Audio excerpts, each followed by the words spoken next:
Hi, welcome to Aussie Nomad Destinations. Follow us as we caravan our way around Australia. This is Ed and I'm Bec, and we're finding you the best free and budget camp spots Oz has to offer. Fishing, crabbing and hiking our way through this awesome country. We are on our way into Moonta for a couple of days, and we're going to stay at the Moonta RV Park.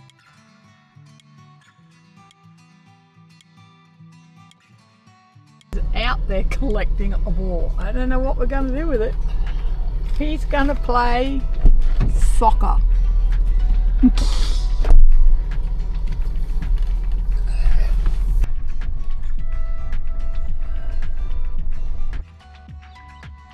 On your way in, across the road, there's a filling up water tap, and to the right at the front gate there is a dump point.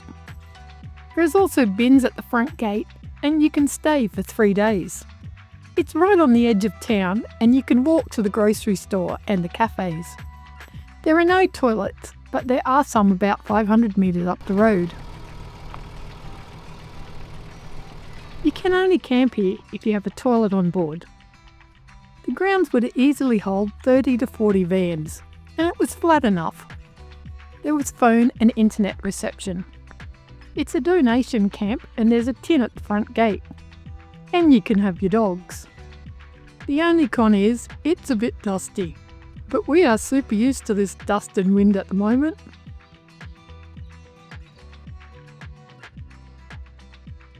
So we are back in civilization after about a month, and our first stop is going to be laundromat.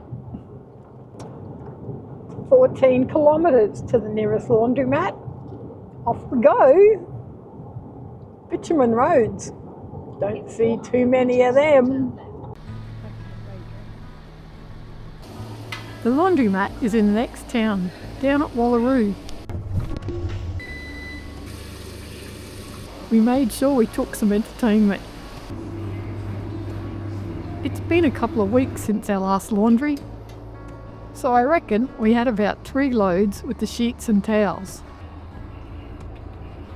Whilst we're in town, we thought we might go for a look around. What a great little town. It's right on the beach, and it has an awesome marina.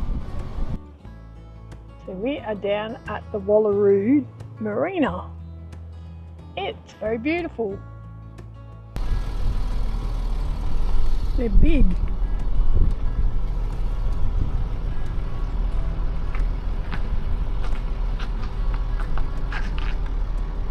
The radio, what are they? Radio controlled yacht club. That's a smaller version of the Sydney to Hobart yacht race.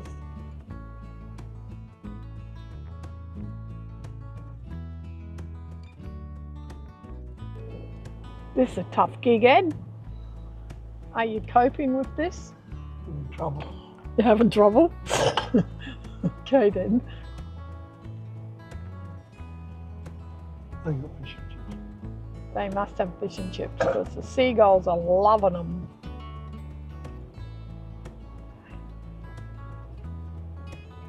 What a great life we lead. This is unreal. Look where we are. Driving up the beach in Wallaroo. I love South Australia. The beaches down here are so hard. Well, some of them are hard. Can drive your hatchback down here on the beach. Look where we are. Can you see over the roof of the car?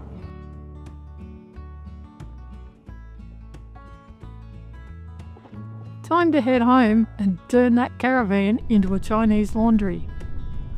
On our way home, we decided we might just go fishing tomorrow. So we popped into the tackle store. There is one in the main street right across from the Drake supermarket. 4 lures and some big sinkers, and it was time to tackle that washing. So guess what we're doing this afternoon? We are going through all of our fishing gear and resetting it all. Cleaning off all the old lines, re-putting everything back in containers, and going squidding tomorrow.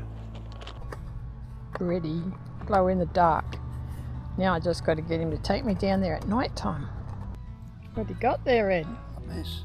A mess. Looks like a mess. So we have just been sitting here cleaning out our tackle boxes and getting all the old fishing line out. And Ed's just emptied out his knives. He's already put some back in, but get a look at the stash he's got going on. Talk about having a knife fetish.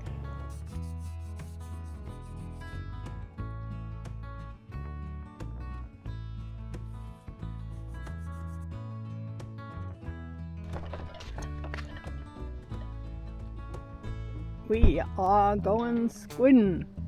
We didn't bring our chairs. Do we want our chairs? We are going out here today for a squid. It's 1 kilometre to the end of that jetty.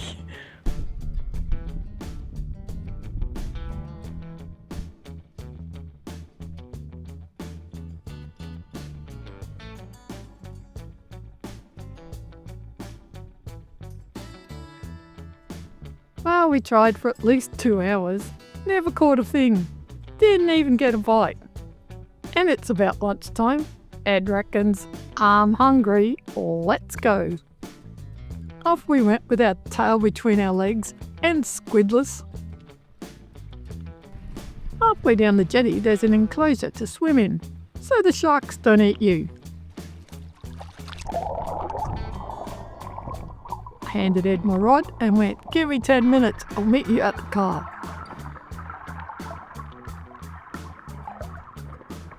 This enclosure goes right in under the jetty, and there were heaps of baby fish. There was also a massive hole in the fence, under the jetty, which didn't do anything for my confidence about getting eaten alive.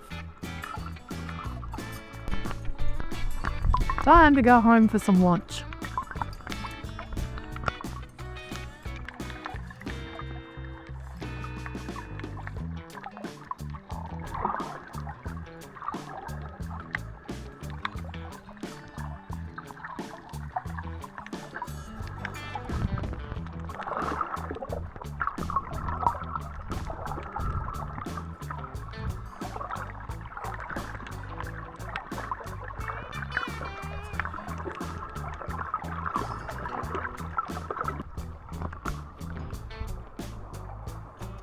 We are going to the information centre. Well, we went into the information centre and it would seem in 10 minutes there's a train ride round town leaving. So now we're screaming up to the museum and going on a train ride. He had no idea where this train was actually going. But when they said $12 and a train ride, we were in like Flynn.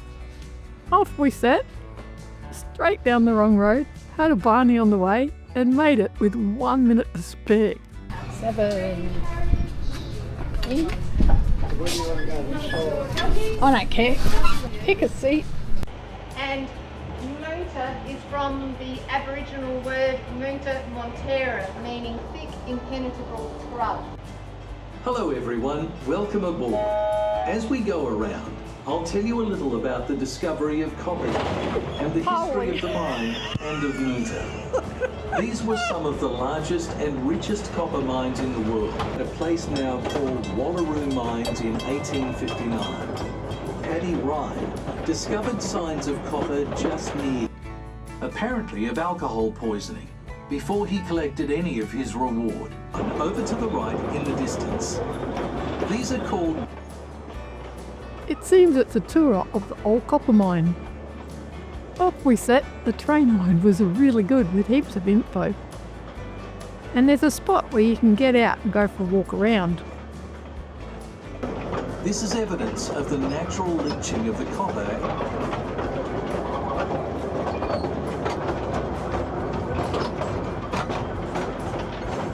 Describes the process that was used.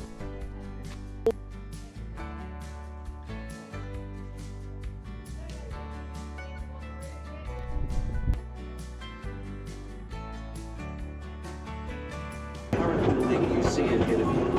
The narrow gauge line was up. If you need any information about tourism or accommodation, wish to view the photographic displays, or want to buy any souvenirs, you can visit them, which eventually led to widespread sickness and disease and major epidemics in the 1870s and Moonta.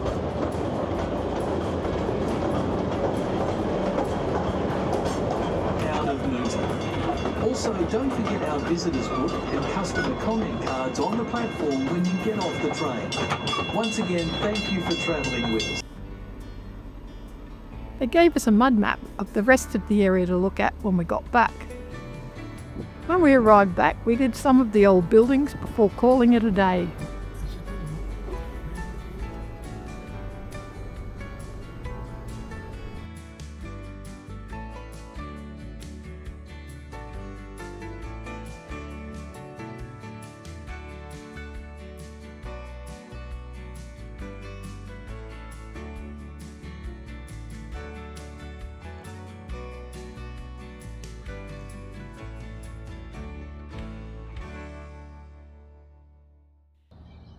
Next morning, I went for a walk around town. Moonta is often dubbed as Australia's Little Cornwall. It's a charming heritage town on the Yorke Peninsula, which grew rich in the 19th century for copper mining and still celebrates its Cornish roots today. A morning stroll through the wide leafy streets lined the beautifully restored miners' cottages and the old Moonta Mine precinct. It's now a National Heritage Site, with walking trails and a fascinating mining museum. It's a great start to the day. Every 2 years the town comes alive with Australia's largest Cornish festival, complete with traditional music, dance and pastry eating competition.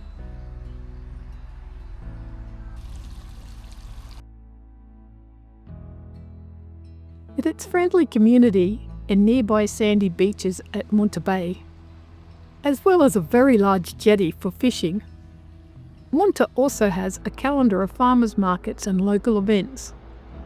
Moonta offers the perfect blend of history, culture and coastal relaxation. As it's moving day tomorrow, we thought we should restock at the Jayco supermarket.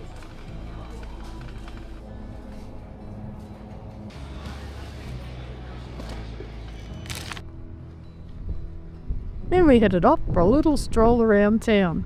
It really does have a lot to offer.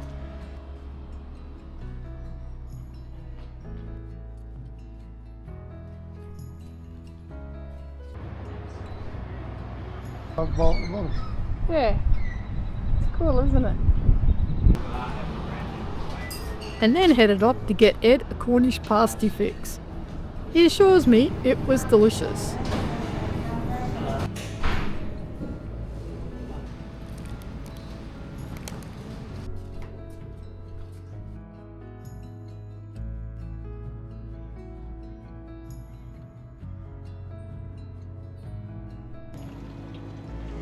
Well, we are done in Moonta. We are on our way to the next spot. Shall see you when we get there. He's just doing his final checks, making sure we didn't forget anything. Off we go. Shall see you in the next spot. We are going to get a little bit of power and a little bit of water. Well, that is us done at Moonta Bay. Stay happy, be kind, love your life, and we shall see you next Sunday at 6 a.m. Don't you forget to hit that subscribe button. Thanks. See ya.